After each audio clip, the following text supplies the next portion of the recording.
Sejam todos bem-vindos. Contam que uma vez o bispo de Praga, ele foi falar com o rabino-chefe Rabbi Yonatan Eyschetz, que era um gigante, cerca de 300 anos atrás. Rabbi Yonatan Eyschetz era um grande sábio, um grande cabalista, e ele fala: Rabino, eu acredito em certas partes da Bíblia, coisas que têm evidência, que têm testemunhas oculares, como a abertura do mar foi na frente de milhões de pessoas, a revelação de Deus no Sinai também foi testemunhado por milhões de pessoas. Mas tem algumas passagens lá que não me cai bem, não. Moshe, Moisés, ele escreve, quer dizer, partindo do pressuposto que a Torá é uma obra de Moshe, quando na realidade é uma obra divina. Mas ele fala, Moisés lá ele escreve que ele ficou na montanha 40 dias e 40 noites, ele não comeu, não bebeu. Para mim, disse o bispo, ele está querendo se passar de anjo, ele está querendo dizer que ele é super-humano. Ele pegou, fez uma mochila caprichada com mantimentos, sobe a montanha, se esconde em uma das cavernas. Depois de 40 dias ele aparece, pessoal, cheguei e fiquei 40 dias sem comer. E aí, o que vocês vão responder para isso? O Rabi Yonatan, ele não precisou de muito tempo para pensar. Ele disse, tem um argumento no Talmud que se chama migo. Migo é uma argumentação lógica para você conseguir acreditar em um certo testemunho. E o argumento é o seguinte: se a pessoa quisesse mentir, ele falaria uma mentira muito maior. Então, se ele não falou a mentira maior, então você acredita no que ele está falando agora e você não considera aquilo uma mentira. Então, falou Rabi Natan o seguinte: se Moshe fosse um mentiroso, ele queria deixar para a história que ele é um anjo, ele não precisava fazer essa tua sugestão de se esconder numa montanha. Está escrito que Moshe, ele faleceu sozinho. Ele subiu no Har Nevó, ele subiu na montanha de Nevó, e ele próprio se enterrou, ele próprio se preparou para morrer como um ser humano. Se ele quisesse ser eternizado como um anjo, ou como um Deus, ele podia falar que ele, na verdade, ele não morreu, que ele subiu para o céu e ele continua sendo um anjo, ele é um ser eterno.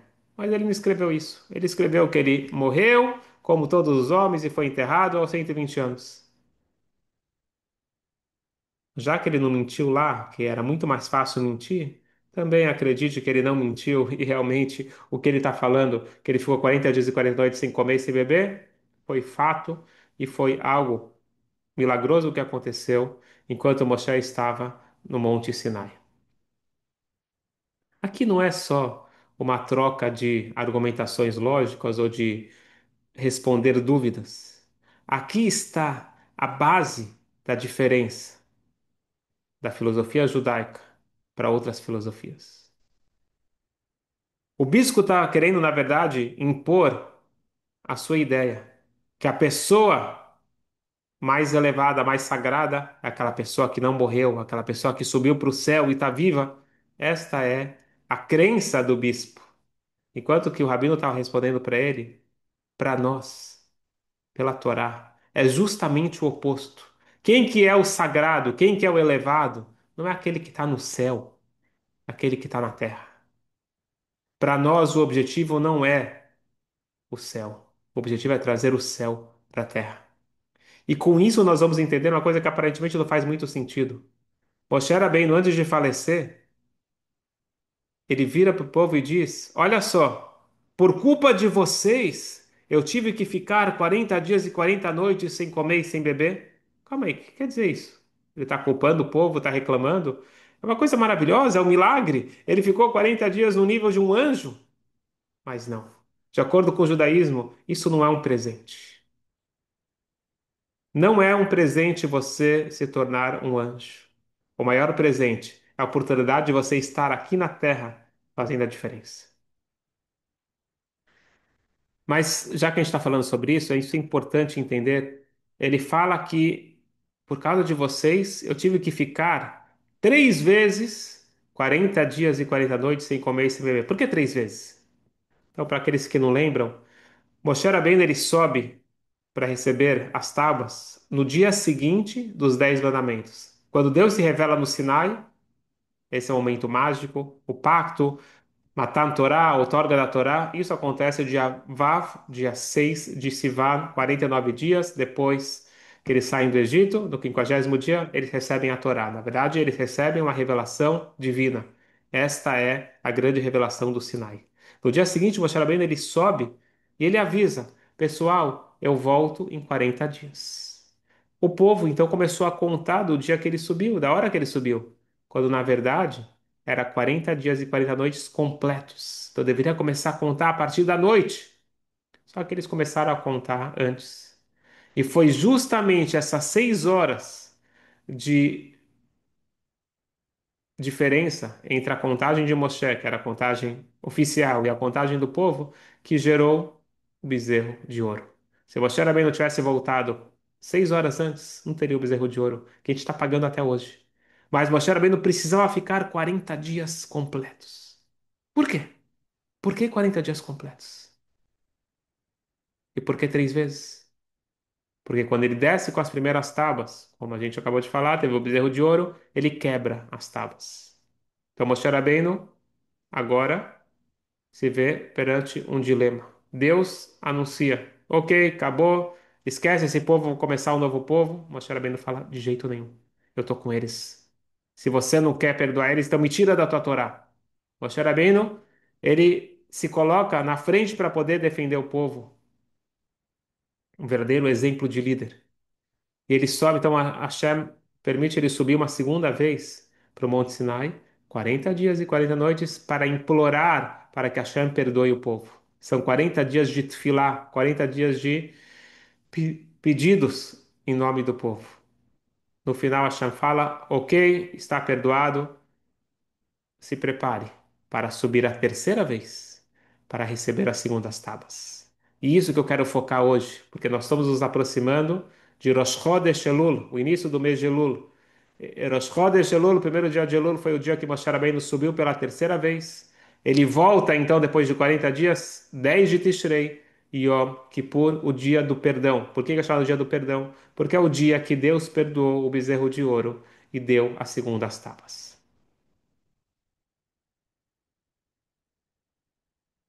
Por que 40? Já acabou de falar que se Moshe voltasse 6 horas antes, não teria o bezerro de ouro, mas ele não podia, porque tinha que ficar exatamente 40. Por que justamente 40? Qual que é o segredo do 40? Nós já fizemos um curso inteiro sobre isso, anos anteriores, falando sobre o poder do 40. Aqui eu queria focar só num aspecto, talvez trazer algumas novidades, para a gente se preparar da melhor forma possível para esse Yom Kippur, para esse Rosh Hashanah, que a gente possa realmente absorver o segredo do 40. O 40 é um número de transformação. O 40 é o número capaz de fazer uma mudança efetiva. E isso está baseado numa passagem do Talmud. O Talmud, lá em Brachot, que ele fala sobre as bênçãos que as pessoas fazem em diferentes ocasiões, ele fala também de bênçãos que você não deve fazer e orações que também não devem ser feitas. Lá ele diz: aquele que depois de 40 dias da gestação reza para que mude o sexo da criança, Areizut Filat Shav. É uma tefilá inválida, uma tefilá à toa. Porque depois de 40 dias da gestação, você não tem mais como mudar. Você deve estar olhando para mim e perguntar, mas não tem como mudar desde a hora da gestação? Não. Diz o Talmud, eu escutei recentemente que a ciência também já está chegando a comprovar isso, que até 40 dias não está determinado. Isso é baseado na famosa história da Torá, que Yaakov, o patriarca Yaakov, ele tinha 4 esposas, mas a esposa que ele tanto queria casar, que demorou 7 anos, depois mais 7 dias, Rachel, demorou para ter filhos. Enquanto isso, Leá teve 6 filhos, e era sabido que ao total seriam 12 tribos, 12 meninos. Então, Leá já tinha 6. outras concubinas, cada uma tinha dois. Se ela tivesse o sétimo filho, ia sobrar apenas um menino para Rachel. E Leá ficou com pena de Rachel.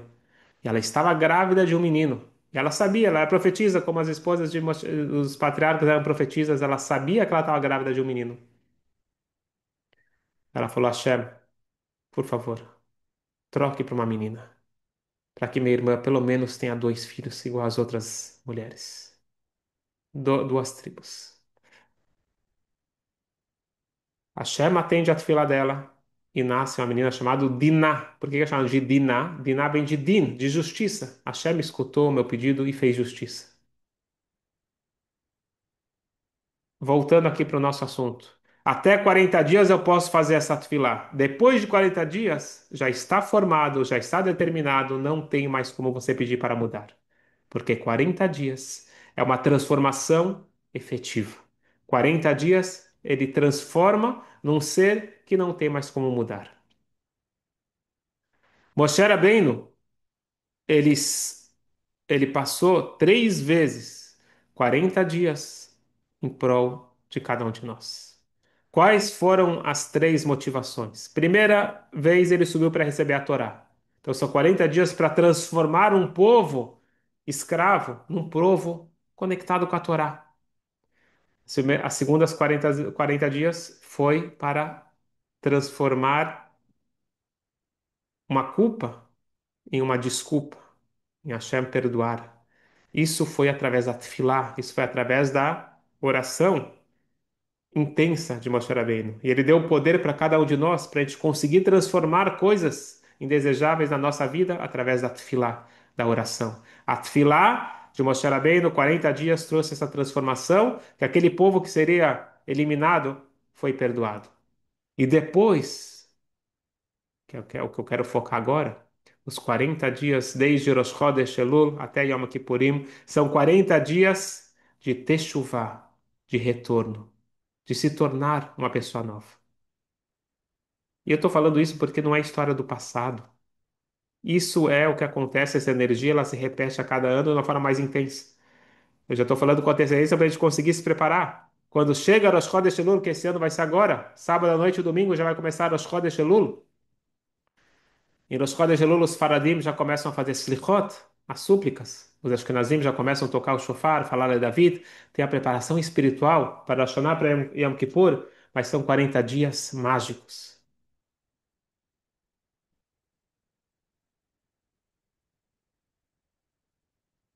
O que significa Teshuvah? Quando a gente fala de retorno, o Alter Rebbe, no Tânia, ele explica de uma forma muito interessante e relevante para a gente também parar, refletir, pensar que quando eu faço uma coisa errada, quando tem uma coisa que é proibida, como é chamado na Torá, uma coisa proibida, ela é Isur, uma coisa que ela está proibida. Agora em hebraico, Isur, proibição, vem também de Assur, preso. Quando eu transgrido uma proibição, eu estou me prendendo com energias nocivas. Lá ele chama de Shed Mishudim Nochrin, ele fala, são demônios estranhos à minha alma que eles me prendem, eles vão me envolvendo.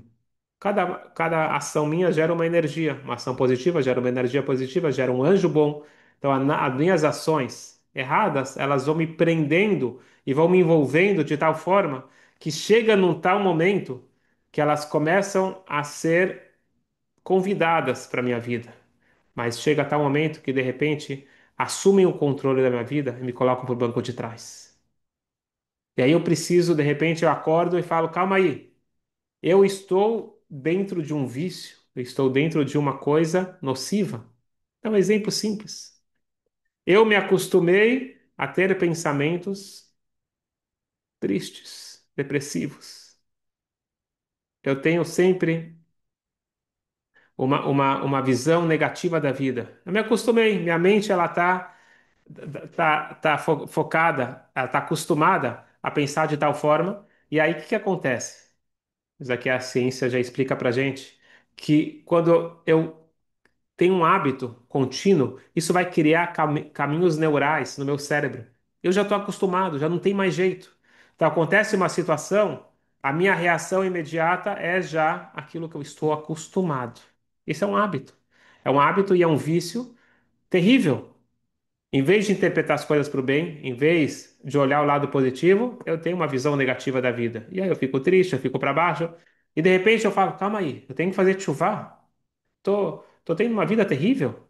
Tô tendo uma vida pesada, enquanto eu poderia ter uma vida feliz. Como que eu mudo isso? Isso é para tudo.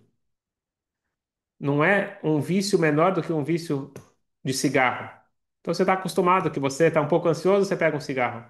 A nicotina vai fazer falta, você está acostumado. Ou pode ser o açúcar. Eu estou um pouco ansioso, eu preciso de um doce. E aí chega uma hora que eu não consigo mais me controlar. Eu não tenho mais controle sobre minha vida. Aquilo já me domina. Eu não consigo mais parar. Vamos lá. Não é que eu não consigo. É muito difícil. Mas qual que é o segredo? Existe um bilhetinho, um grande tzadik, os alunos do Baal Shem Tov, Rabbi Melech Melizensk, ele deixou um bilhetinho e pediu para que cada um lesse esse bilhetinho todo dia. E lá ele escreve o seguinte, falei para vocês. Adam lo nivra rak leshaber et hateva. Falou, todo o objetivo que o ser humano foi criado é para refinar o seu caráter, para mudar a sua natureza. As pessoas acham que isso aqui é uma boa desculpa. Eu sou assim, eu nasci assim. Meu amigo, você nasceu assim, mas não para ficar assim, você nasceu assim para ser moldado. Esse é todo o conceito de Hinur, de educação. O que quer dizer Hinur? Hinur é uma preparação para a vida, você treinar a moldar o seu caráter. Ah, eu sou uma pessoa nervosa. Se afasta de mim, não mexe comigo, eu sou assim. Não, não tem esse negócio, eu sou assim. Se eu sou assim, é para eu aprender o que que é o caminho correto? Como que se comporta um mensch, um ser humano, uma pessoa decente? Como que eu devo me comportar? E eu vou treinando. Ao longo da vida, eu vou evoluindo, eu vou polindo o meu ser. Lachem Shanolá Betivá Shalakshanout. Ele fala o seguinte: uma pessoa que nasceu, por exemplo, com a natureza de teimosia. Ele é uma pessoa teimosa. E ele quer tudo do jeito que ele quer.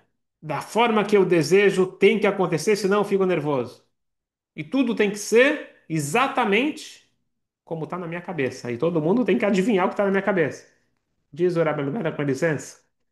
Faça um treino de 40 dias. O segredo é 40 dias. 40 dias ininterruptos de você se comportar de uma forma contrária à sua natureza. Então, se você é uma pessoa teimosa, vai ser uma pessoa bem relaxada, bem boazinha. Você vai fazer justamente o contrário.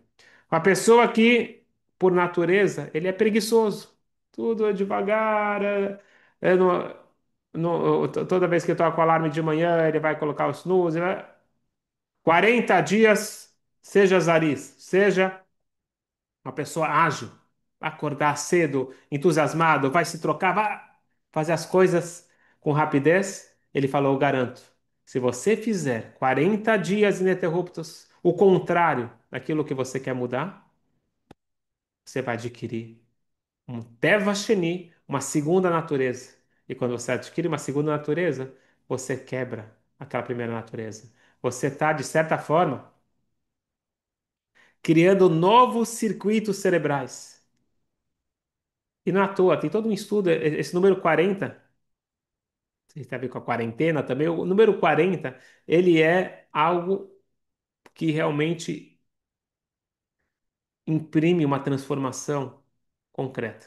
Não quer dizer que você não pode ter recaídas, não quer dizer que você está resolvido para sempre, você nunca pode baixar a guarda, nunca. Mas, se você quiser ter uma mudança efetiva, aqui está a dica. 40 dias. 40 dias é o número para uma transformação efetiva. Isso acontece sempre. Toda vez que eu decidi fazer 40 dias, ela tem o poder dessa transformação. Mas agora, muito mais, quando você aproveita a energia que está no ar, a energia dos 40, que, como eu disse, vai começar esse domingo, Rosh Chodesh Elul, a partir de Rosh Chodesh Elul, você vai ter 40 dias até Yom Kippur. São 40 dias onde a energia ela favorece eu poder fazer essas mudanças. E não vamos nos enganar. Não adianta eu fazer um plano macro, não vai funcionar. Escolhe uma coisa. Cada um de nós, tenho certeza que a gente tem alguma coisa que a gente precisa melhorar. Seja sincero consigo mesmo, Procure, faça uma análise, uma autoanálise. Já se prepara agora para começar 40 dias para eu conseguir mudar um ponto. E se eu decido mudar um ponto, você não sabe como isso daqui traz um bem para o geral. Eu vou me tornar uma pessoa nova. Eu chego a Shana, Yom Kippur e falo, Hashem, eu estou fazendo a minha parte. Eu estou fazendo o meu esforço. E não tem dúvida, não precisa nem pedir muito, que Hashem vai recompensar com Shana, Tová, Umetuká, com ano bom e doce. Que assim seja para todos nós. Tivá, Vechatimá, Tová, Leshana, Tová, Umetuká. Boa sorte.